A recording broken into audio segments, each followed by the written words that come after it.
ಯಾವುದಕ್ಕೂ ಒಂದ್ಸಲ ನಮ್ಮ ತಾತ ಅಜ್ಜಿನ ನಾನು ತಾತ ಅಜ್ಜಿನೇ ಟಿಕೆಟ್ ಬುಕ್ ಮಾಡಿಸಿ ನಿಮ್ ಕೈ ಕೊಡಿ ಅಂತ ಹೇಳಿದ್ದು. ಹೌದಾ? ಅಜ್ಜಿ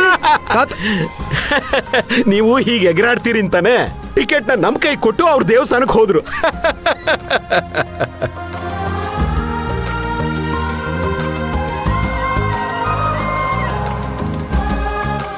ಅಳಿ ಅಂದ್ರೆ ನೀವು ಈ ಕಣ್ಣು ಬಾಯಿ ಬಿಟ್ಕೊಂಡು ನಿಂತ್ಕೋಬೇಡಿ. ಬೇಗ ಹೋಗಿ ಬಟ್ಟೆ ಪ್ಯಾಕ್ ಮಾಡ್ಕೊಳ್ಳಿ. ಅಮ್ಮ ಸುರಭಿ ನಡಿ, ನೀನು ಬಟ್ಟೆ ಪ್ಯಾಕ್ ಮಾಡ್ಕೊಳ್ಳುವಂತೆ. ಅಮ್ಮ ಶಾಪಿಂಗ್ ಹೋಗ್ಬೇಕು, ನೀನು ನನ್ನ ಜೊತೆ ಬರ್ತೀಯಾ? 15 ದಿನ ಅಂದ್ರೆ ಸುಮ್ನೆನಾ? ಹೋಗ್ಬರೋಣ ಬಾ. ಆಯ್ತು, ಎಲ್ಲ ಮಾಡುವಂತೆ ನಡಿ ನೀನು. ಅತ್ತೆ ಸುರಭಿ, ನೀವು ನನ್ನ ಮಾತು ಕೇಳಿ. ನಿಂಗೂ ಬಟ್ಟೆ ತರ್ತೀನಿ. ಅಲ್ಲ ಸುರಭಿ, ನೋಡಿ ಅಳಿ ಅಂದ್ರೆ ನಿಮ್ ಮಾತೆಲ್ಲ ಕೇಳಕ್ ಆಗಲ್ಲ ಇವಾಗ. ಸುಮ್ನೆ ಇರಿ ನೀವು. ಅತ್ತೆ ಅಲ್ಲ ಮಾವ, ಒಂದ್ ನಿಮಿಷ ಹೇಳಿ. ಇದಕ್ಕೆ ಫೋನ್ ಮಾಡ್ಬಿಟ್ಟಿದ್ದಾರೆ. ಹಲೋ. ಹಾ ಹ್ಞೂ, ನಾನೇನಯ್ಯ, ನಾನು ಮಾತಾಡ್ತಿರೋದು. 15 ದಿನ ತುಂಬಾ ಜಾಸ್ತಿ ಆಯ್ತು ಮಾವ. ಇಲ್ಲಿ ತಾತನ ಪರಿಸ್ಥಿತಿ. ಮಾವ ಮಾವ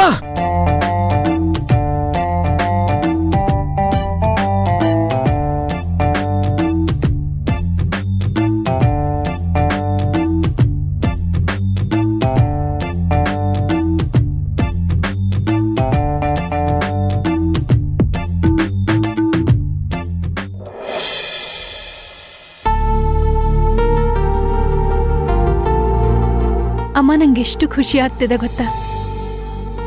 ನಾನು ಕರ್ಣ ಮೊದಲನೇ ಸಲ ಊರಿಗೆ ಹೋಗ್ತಿದ್ದೇವೆ. ಇನ್ನೆಲ್ಲ ಸರಿ ಹೋಗುತ್ತೆ.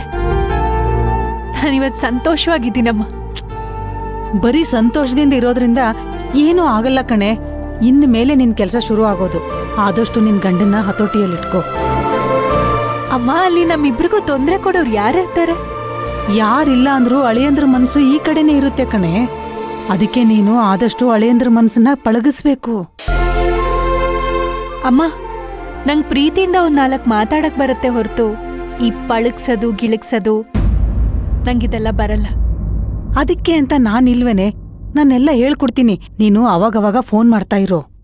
ಹಾಗೆ ಇದನ್ನ ಜೋಪಾನವಾಗಿಟ್ಕೋ. ಏನಮ್ಮ ಇದೆಲ್ಲ? ಇದು ಆಯುರ್ವೇದದ ಪುಡಿ.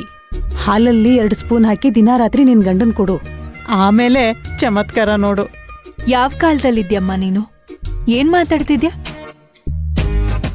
ಈ ಪುಡಿ ಮಿಕ್ಸ್ ಮಾಡಿ ಕೊಡೋದ್ರಿಂದ ನಮ್ಮಿಬ್ರು ಸಂಬಂಧ ಗಟ್ಟಿ ಆಗಲ್ಲ.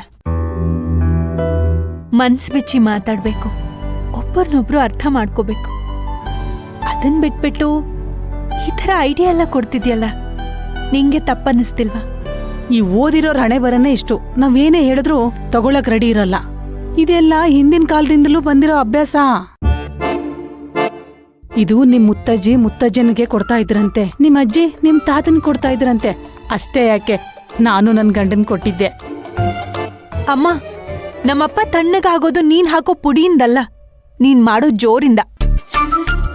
ಇದೆಲ್ಲ ನಾನ್ ಮುಟ್ಟೋದು ಇಲ್ಲ, ನಂಗಿಷ್ಟನೂ ಆಗಲ್ಲ. ಅಲ್ಲ ಕಣೆ ಸುರಭಿ, ನಾನೇನಾದ್ರೂ ನಿನಗ್ ತಪ್ಪಾಗಿ ಹೇಳ್ಕೊಡ್ತೀನ ಹೇಳು? ಸ್ವಲ್ಪ ಅರ್ಥ ಮಾಡ್ಕೋ. ನಿನಗೇನ್ ಹೇಳಿ ನಾನು? ನಾಳೆ ಇದ್ರಿಂದ ಏನಾದ್ರೂ ಹೆಚ್ಚು ಕಡಿಮೆ ಆದ್ರೆ ಯಾರಮ್ಮ ನೋಡ್ಕೋತಾರೆ? ನೀವೆಲ್ಲ ಹಳೆ ಕಾಲದವ್ರು, ನಿಮ್ ದೇಹಕ್ಕೆ ದೊಗ್ಬೋದು. ಆದ್ರೆ ನಮಗೂ ಸೆಟ್ ಆಗ್ಬೇಕು ಅಂತ ನಿಲ್ವಲ್ಲ.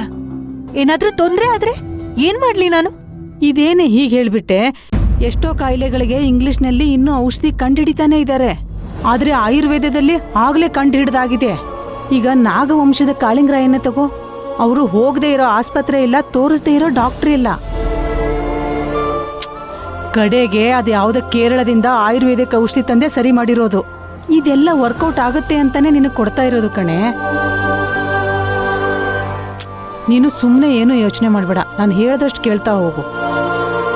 ನೋಡು, ನೀನಲ್ಲಿ ಹೋದ್ಮೇಲೆ ಯಾವಾಗ್ಲೂ ಮನೆ ವಿಚಾರನೆ ಅಳಿಯಂದ್ರ ಹತ್ರ ಮಾತಾಡಕ್ ಹೋಗ್ಬೇಡ.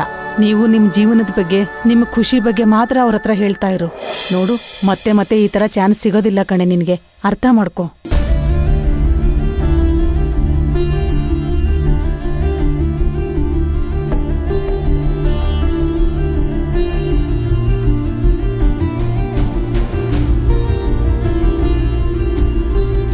ಚಿಕ್ಕೇಜ್ ಮಾಡ್ರಿ, ಏನೋ ಬರಕ್ಕೆ ಹೇಳಿದ್ರಿ?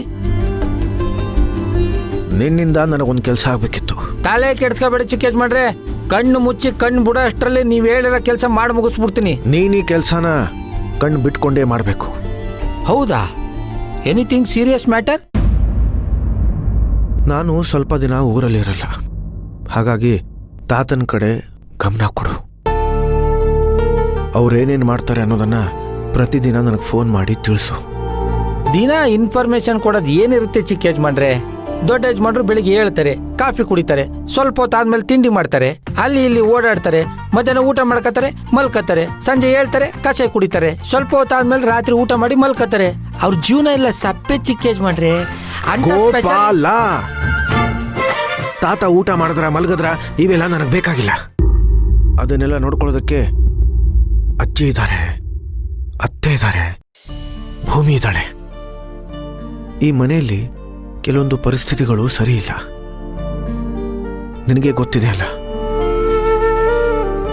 ವಿಕ್ರಮ್ ರಾಠೋಡ್ ಅನ್ನೋ ವ್ಯಕ್ತಿ ಈ ಮನೆಗೆ ಬಂದು ಹೋಗಿದ್ದು ಗೊತ್ತು ಚಿಕ್ಕ ಯಜಮಾನ್ರೆ. ಅವ್ನ ಪ್ರಾಜೆಕ್ಟ್ನ ರಿಜೆಕ್ಟ್ ಮಾಡಿದ್ದೀನಿ ಅಂತ ಮುಖದ ಮೇಲೆ ಹೊಡೆದಂಗೆ ಹೇಳಿ ಕಳ್ಸಿದ್ರಲ್ಲ, ಇನ್ಯಾವ ಮುಖ ಹೊತ್ಕೊಂಡ್ ಬರ್ತಾನೆ ಅವನು? ನೋಡು, ಈ ವ್ಯವಹಾರಸ್ಥರು, ವ್ಯಾಪಾರಸ್ಥರು, ದೊಡ್ಡ ಮನುಷ್ಯರು ಬರೋ ಲಾಭನೇ ನೋಡ್ತಾರೆ ಹೊರತು ಅವ್ರಿಗಾಗಿರುವ ಅವಮಾನನ ಲೆಕ್ಕಕ್ಕಿಟ್ಕೊಳ್ಳಲ್ಲ. ಅವರು ಮತ್ತೆ ಅವಕಾಶಕ್ಕೋಸ್ಕರ ಕಾಯ್ತಾ ಇರ್ತಾರೆ. ನಿನಗೆ ಯಾರಾದರೂ ಅವಮಾನಾಸ್ಪದ ವ್ಯಕ್ತಿಗಳು ತಾತನ್ನ ಬಂದು ಭೇಟಿ ಮಾಡಿದ್ರೆ ನನಗೆ ವಿಷಯ ತಿಳಿಸ್ಬೇಕು. ಆಯ್ತು ಚಿಕ್ಕ ಯಜಮಾನ್ರೆ. ಯಾವಾಗಲೂ ನಮ್ಮ ತಾತನ ಜೊತೆಯಲ್ಲೇ ಇರಬೇಕು. ಅವರನ್ನ ಒಂಟಿಯಾಗಿ ಎಲ್ಲೂ ಹೋಗೋದಕ್ಕೆ ಬಿಡಬಾರ್ದು. ಆಗಲ್ಲ ಆಗಲ್ಲ ಆಗಲ್ಲ ಆಗಲ್ಲ, ಇದು ಸ್ವಲ್ಪ ಕಷ್ಟ ಆಗುತ್ತೆ ಚಿಕ್ಕ ಯಜಮಾನ್ರೆ. ಯಾಕೆ? ಅಲ್ಲ ಚಿಕ್ಕ ಯಜಮಾನ್ರೆ, ಅವರು ಸ್ನಾನಕ್ಕೆ ಹೋದ್ರೆ ಅವ್ರ ಜೊತೆ ನಾನು ಹೋದ್ರೆ ಏನ್ ಚೆನ್ನಾಗಿರುತ್ತೆ? ನಾನಿಲ್ಲಿ ಗಂಭೀರವಾದ ವಿಷಯ ಹೇಳ್ತಾ ಇದ್ದೀನಿ, ನೀನ್ ತಮಾಷೆ ಮಾಡ್ತಾ ಇದೀಯಾ? ಲೋ ಗೋಪಾಲ, ನೀನೇನು ಅವರನ್ನ ಅಂಟ್ಕೊಂಡೇ ಇರು ಅಂತ ನಾನು ಹೇಳ್ತಾ ಇಲ್ಲ. ಅವ್ರ ಮೇಲೆ ಒಂದು ಕಣ್ಣಿಟ್ಟಿರು ಅಂತ ಹೇಳ್ತಾ ಇದ್ದೀನಿ ಅಷ್ಟೇ. ಆಯ್ತು ಚಿಕ್ಕ ಯಜಮಾನ್ರೆ, ಒಂದು ಕಣ್ಣೇನು 2 ಕಣ್ಣು ಇಟ್ಟಿರ್ತೀನಿ. ನೀವೇನು ತಲೆ ಕೆಡ್ಸ್ಕೊಬೇಡಿ, ನೀವು ಹೋಗಿ ಬನ್ನಿ. ಇಲ್ಲಿಂದ ನಾನು ಲೈವ್ ಕಾಮೆಂಟ್ರಿ ಕೊಡ್ತಾ ಇರ್ತೀನಿ. ಗೋಪಾಲ, ಇದು ತುಂಬಾ ಮುಖ್ಯವಾದ ವಿಚಾರ. ನೀನಿದನ್ನ ಮರೆಯಲ್ಲ ತಾನೆ? ಪ್ರತಿದಿನ ನೀನು ನನಗೆ ಫೋನ್ ಮಾಡಬೇಕು. ಚಿಕ್ಕ ಯಜಮಾನ್ರೆ, ಯಾವುದೇ ಕಾರಣಕ್ಕೂ ನೀವು ಭಯ ಪಡಕ್ ಹೋಗ್ಬೇಡಿ. ತಗೊಳ್ಳಿ ಪೆನ್ನು. ನಿಮ್ ನಂಬರು ಏನ್ ವಿಷಯ ಅಂತ ಎದೆ ಮೇಲೆ ಬರೀರಿ. ನಾನು ಎದೆ ಮೇಲೆ ಬರ್ದಿದ್ದನ್ನ ನನ್ನ ಜನ್ಮದಲ್ಲಿ ಮರೆಯಲ್ಲ. ಅಲ್ಲಪ್ಪ, ನೀನಲ್ಲಿ ಬರ್ಕೊಂಡ್ರೆ ಹೇಗೋ ಓದ್ಕೋತೀಯಾ? ನೀವು ಲಾಜಿಕ್ ಎಲ್ಲ ಕೇಳ್ಬೇಡಿ ಚಿಕ್ಕ ಯಜಮಾನ್ರೆ. ಬೇಡಪ್ಪ ಬೇಡ, ನಾನೇನೋ ಬರೆಯೋದು, ನೀನೇನೋ ಓದ್ಕೊಳ್ಳೋದು. ಒಂದು ಕೆಲಸ ಮಾಡ್ತೀನಿ, ನಾನೇ ನಿನಗೆ ಫೋನ್ ಮಾಡ್ತೀನಿ. ಚಿಕ್ಕ ಯಜಮಾನ್ರೆ, ಇಲ್ಲಿ ಟೆನ್ಷನ್ ಎಲ್ಲ ಬಿಟ್ಟಾಕಿ ನಿಶ್ಚಿಂತೆ ಆಗಿ ಹೋಗಿ ಬನ್ನಿ, ಜಯಶೀಲರಾಗಿ ಬನ್ನಿ. ಜಯಶೀಲರಾಗಿ ಬರೋದಕ್ಕೆ ನಾನೇನು ಯುದ್ಧಕ್ಕೆ ಹೋಗ್ತಾ ಇಲ್ಲ. ಇದು ಒಂಥರ ಯುದ್ಧನೇ ಚಿಕ್ಕ ಯಜಮಾನ್ರೆ. ನೋಡಿ, ನೀವು ಯಾವಾಗ್ಲೂ ಮುಖನ ಗಂಟಿಕೋಬೇಡಿ. ನಗ್ನಗ್ತಾ ಜಾಲಿ ಜಾಲಿಯಾಗಿ ಒಂದು ಡ್ಯುಯೆಟ್ ಸಾಂಗ್ ಆಡ್ಕೊಂಡು, ಚೆಲುವೆ ನೀನು ನಕ್ಕರೆ ಬದುಕು ಹಾಲು ಸಕ್ಕರೆ ಓ ಅಪ್ಪ. ನಾನೇನು ಹೇಳ್ತಾ ಇದ್ದೀನಿ, ನೀನೇನು ಹೇಳ್ತಾ ಇದೀಯಾ? ಚಿಕ್ಕ ಯಜಮಾನ್ರೆ, ನಾನೇನು ಹೇಳ್ದೆ ಇದ್ರು ನೀವು ಅದನ್ನೇ ಮಾಡೋದು ಅಂತ ಗೊತ್ತು.